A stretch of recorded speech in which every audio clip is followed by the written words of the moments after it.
खाई जा रहे तू। तेरे वाली नहीं है, मेरे वाली सबसे अलग है, मुझे दे दो।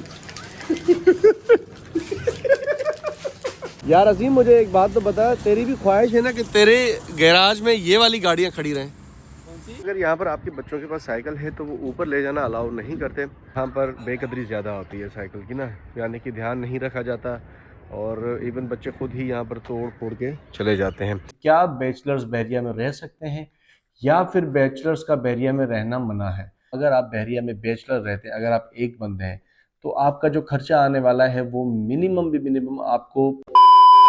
बिस्मिल्लाहिर्रहमानिर्रहीम, अल्लाहुम्मा सल्ली अला मुहम्मद व आले मुहम्मद। अस्सलाम वालेकुम जी, कैसे आप सब लोग? उम्मीद करता हूँ कि आप सब लोग ठीक होंगे। मैं भी ठीक हूँ। अल्लाह ताला की ज़ात का करोड़ों और मुखर शुक्र है, रहम है, करम है, फजल है। अल्लाह ताला की ज़ात जो इस कायनात को बनाने वाली है, जो कि इस कायनात को चलाने वाली है। अल्लाह ताला का ज़ाब्ता है कि हमेशा शुक्रगुजार की नेमतें बढ़ा देता है और ना शुक्र की नेमतें कम कर देता है। तो कोशिश ये किया करें कि हमेशा शुक्रगुजार रहें। अच्छा जी, काफ़ी सारे कमेंट आ रहे थे कि cost of living in Bahria town Karachi क्या आ रही है 2025, उसका ब्लॉग आ चुका है। और आज का ये जो ब्लॉग है ये मैं बना रहा हूँ कि कॉस्ट ऑफ लिविंग बैचलर, अगर बैचलर बहरिया में रहना चाहते हैं तो उनकी क्या कॉस्ट ऑफ लिविंग आती है। अब मैं पिछले कोई 3 साल से रह रहा हूँ बैचलर, ठीक है। पिछले साल मेरी फैमिली आई थी लेकिन वो वापस चली गई।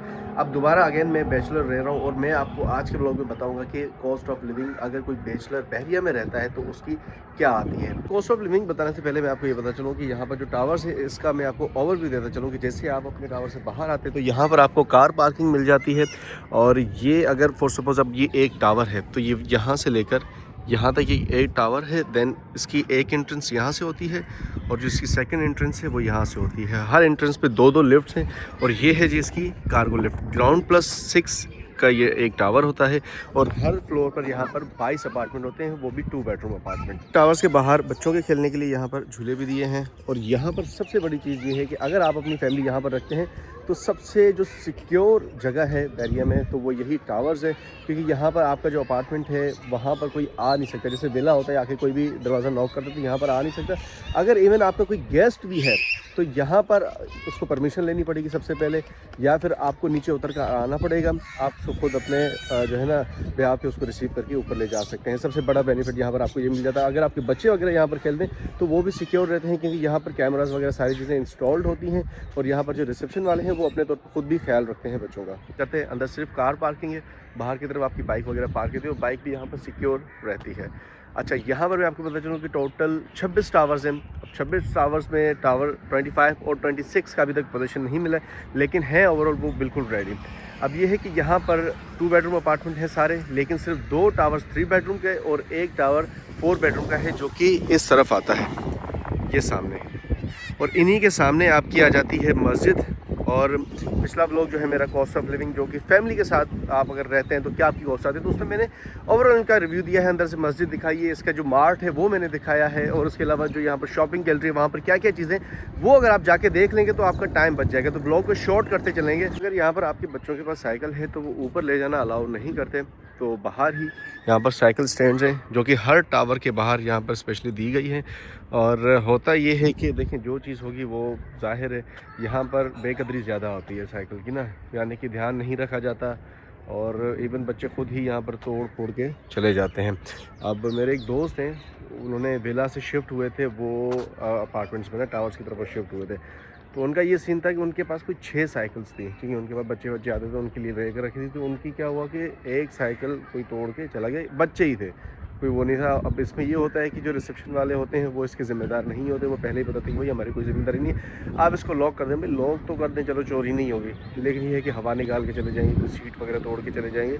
तो ये काफ़ी सारी चीज़ें यहाँ पर देखने को मिलती हैं। सबसे पहले मैं आपको ये बताता चलूँ कि बैचलर्स को लेकर काफ़ी ज़्यादा सवालात होते हैं कि क्या बैचलर्स बहरिया में रह सकते हैं या फिर बैचलर्स का बहरिया में रहना मना है। ये मैं चीज़ अभी क्लियर करता चलूँ कि इस वक्त बहरिया में 15% लोग जो रह रहे हैं वो हैं बैचलर्स, क्योंकि यहाँ पर जो सबसे ज़्यादा बिजनेस माना जाता है, जो किया जाता है, वो है रियल इस्टेट।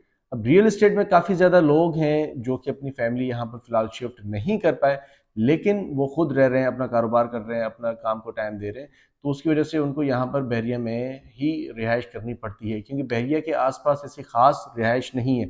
अगर आप बहरिया में काम करते हो तो फिर आपको बहरिया के अलावा कहीं और रहने में मज़ा नहीं आता। इस बात का जवाब ये है कि बहरिया में बैचलर्स रह सकते हैं।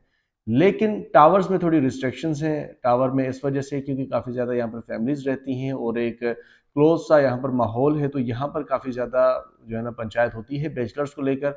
लेकिन हाँ, अगर आपकी प्रोफाइल अच्छी है, अगर आप यहाँ पर किसी अच्छे इदारे में काम कर रहे हैं, तो यहाँ पर आपका काम हो जाता है।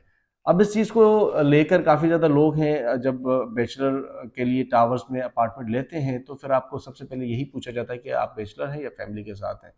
तो जब आप कहते हो बैचलर, तो आपको यही जवाब मिलेगा कि नहीं, आपको नहीं मिलेगा। उसके लिए ये है कि आपको थोड़ा सा कोई हाई प्रोफाइल कंपनी में यहाँ पर अगर आप काम करते, जैसे कि पहले हम थे, हमें नहीं मिल रहा था, लेकिन हमारी जो कंपनी की प्रोफाइल थी वो काफ़ी अच्छी थी, उसको देख कर उन्होंने जो है ना हमें रेंट पर अपार्टमेंट दिया बैचलर्स को। अच्छा, अब दूसरी चीज़ यहाँ पर ये आती है कि दो तरीके की आप यहाँ पर रिहाइश कर सकते हो। या तो फिर आप रूम ले लो, या तो फिर आप अगर कोई भी क्योंकि मैं इस वक्त जो आपको बता रहा हूँ टोटली अपार्टमेंट की बता रहा हूँ, विलास का कुछ अलग किस्सा है, ठीक है। तो अपार्टमेंट में आपको ये है कि आपको हाफ हाफ पे डिवाइड होता है। जैसे कि पहले मैं रहता था तो अपार्टमेंट में जितना भी मेरा खर्चा आता था वो हम हाफ हाफ पे डिवाइड होता था। अब मिसाल की बात है, तब हमारा 25,000 पे रेंट था, उसके अलावा बिजली का बिल हमारा कोई 10,000 पे आता था, मेंटेनेंस ये वो सारी चीज़ें मिल मिलाकर मेरे हिस्से में जो आता था वो 35,000 रुपये आता था पर मंथ, जो कि मैं पे करता था, क्योंकि मैंने एक रूम लिया था। रूम में मतलब कि सिर्फ मेरा रूम नहीं था, जो भी खर्चा होता था पूरे अपार्टमेंट में, तो हाफ मेरे पे डिवाइड होता था, हाफ मेरे सामने वाले, वो भी मेरे कुलीग ही थे, उन पे डिवाइड होता था। हुआ ये कि अब उसको छोड़े हुए मुझे कोई एक आधा महीना हुआ है, अब मैं जिस अपार्टमेंट में रह रहा हूँ यहाँ पर मैंने रूम लिया है। अब रूम से मुराद ये है कि मैंने अपना यहाँ पर फिक्स खर्चा कर लिया है, उसके बाद जो भी एक्सपेंस होगा वो खुद देखेंगे। अब उसमें ये है कि हमारा डिसाइड हुआ है 23,000, आप 25,000 रुपये लगा लें, ठीक है। अब 25,000 रुपये में मुझे यहाँ पर मिला है रूम अपार्टमेंट में, यानी कि इस पर यह है कि बिजली का जो खर्चा आया, आपका जितना भी आपका पानी का बिल है, कुछ पे वो खुद जानेंगे, मुझे फिक्स यानी कि ये पे करने हैं। अच्छा, इसमें ये होता है कि अगर आपका, अब देखें आप जैसे रह रहे, अब जिनसे मैंने रूम लिया वो मेरे कुलीग है ना, ठीक है। अब वो मुझे जानते हैं, इस पहले उनका फैमिली अपार्टमेंट था, तो वो मुझे जानते हैं, मेरी तो प्रोफाइल उनको शो करवाने की मुझे ज़रूरत ही नहीं पड़ी, वो तो मुझे अच्छे तरीके से जानते हैं। उन्होंने कहा कि यार आप आ जाए मेरे साथ रह लें। अच्छा, सारी बातें कट कटा के मैं आपको सिंपल सा हाल बताता हूँ। अगर आप बहरिया में बैचलर रहते हैं, अगर आप एक बंदे हैं, तो आपका जो खर्चा आने वाला है वो मिनिमम आपको 15,000 से लेकर 25,000 के दरमियान आपको रूम मिल जाता है। उसमें डिपेंड करता है कि आपको फर्निश्ड दे रहे हैं, नॉन फर्निश्ड दे रहे हैं, आपको खाने पीने के साथ दे रहे हैं या विदाउट आपका जो खाना पीना है उसके दे रहे हैं, तो ये सारी चीज़ें उस पर डिपेंड करती हैं। 15,000 से लेकर 25,000 तक का आपको रूम मिल जाता है, चाहे वो टावर्स अपार्टमेंट में हो, चाहे वो फिर किसी विला का रूम हो। उसके अलावा ये है कि आपको बैरियर में अगर आप काम करते हैं तो अच्छी बात है, नहीं तो अगर आपकी सामने वाले के साथ अंडरस्टैंडिंग अच्छी है तो उसमें कोई ऐसी दिक्कत नहीं होती। अच्छा, साथ ही मैं आपको कुछ एमिनिटीज़ बताता चलूँ कि जो लास्ट वीडियो में मैंने नहीं बताई थी। बैरिया टावर्स के करीब सामने बैरिया hospital, then Kababjees fried chicken, और यहाँ पर कबाबजीज बेकर, जो काफ़ी सारे जो फूड ब्रांड्स हैं वो यहाँ पर आ गए हैं। और ये सारा यहाँ पर रश होता है बहुत ही ज़्यादा। कल संडे था, काफ़ी ज़्यादा रश था और हम कहीं और निकल गए, इसलिए मैं शूट नहीं कर पाया। आज दूसरे दिन भी मैं शूट कर रहा हूँ। तो यहाँ पर स्पेशली उन्होंने ये फूड स्ट्रीट बनाई है और ये काफ़ी ज़्यादा सहूलत हो गई है टावर्स वालों के लिए। यार अजीम, मुझे एक बात तो बता, तेरी भी ख्वाहिश है ना कि तेरे गैराज में ये वाली गाड़ियाँ खड़ी रहें? कौन सी? ये वाली तेरी भी ख्वाहिश है ना? मेरे अजीम का ड्रीम है क्या मेरे गैराज में ऐसी गाड़ियाँ खड़ी हो और तू गिरे और तुझे हम लेने आए। यही नहीं मालूंगा यार। इतना दूर है ना, एक तो वहाँ से शकील पैदल चलता हुआ आ रहा है और हम उसको और मजीद पैदल चला रहे हैं वहाँ से। यार जिशान, ये सोसाइटी अगर नवाज शरीफ के पास होती ना, ये सामने कबाबजी से इस कबाबजी पर पुल होता और हम यहाँ से आ रहे होते और नीचे की जमीन अरबों की हो जाती। यार एक ये भी ले लो। हाँ, ये खाऊंगा मैं, क्या है उसके साथ, सैंडविच के साथ ये मैं तू ले यार, डेयरी मिल्क लाना। वह वहाँ पर वो चूहे वाली गोलियाँ भी पड़ी हैं, वो भी लें इसके लिए। भाईजान, आपके 300 में हम क्या क्या करेंगे? कुरकुरे भी ले आ ले ओए, आ खा लें। यार। ये कितने की है?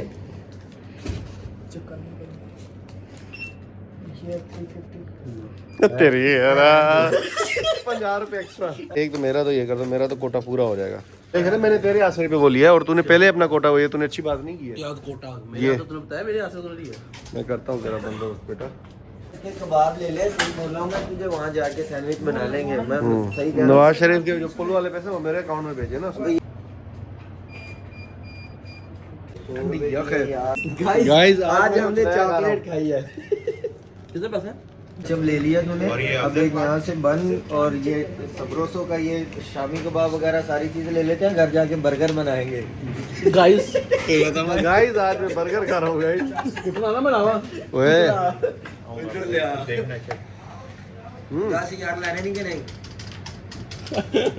चढ़ा नहीं लेता वो लोग। आई एम फ्रॉम अजीम के घर पे।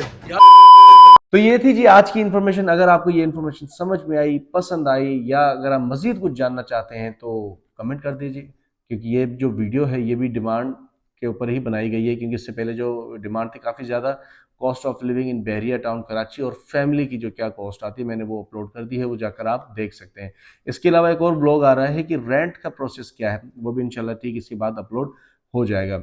तो जी अगर अभी तक आप ब्लॉग देख रहे हैं तो इस ब्लॉग को लाइक कर दें, शेयर कर दें, उसके अलावा सब्सक्राइब कर दें। एनी हाउ मैंने इस 1 अप्रैल तक 100 के सब्सक्राइबर बीट करने, और मैंने खुद को चैलेंज दिया, इंशाल्लाह अल्लाह ताला ने चाहा तो ये चीज़ बीट हो जाए। कोई बड़ी बात नहीं, कोई मुश्किल वाला मामला ही नहीं है, इंशाल्लाह इसको कर लेंगे। तो मिलते हैं किसी अगले ब्लॉग में, तब तक के लिए अपना बहुत सारा ख्याल रखें। अल्लाह हाफिज़।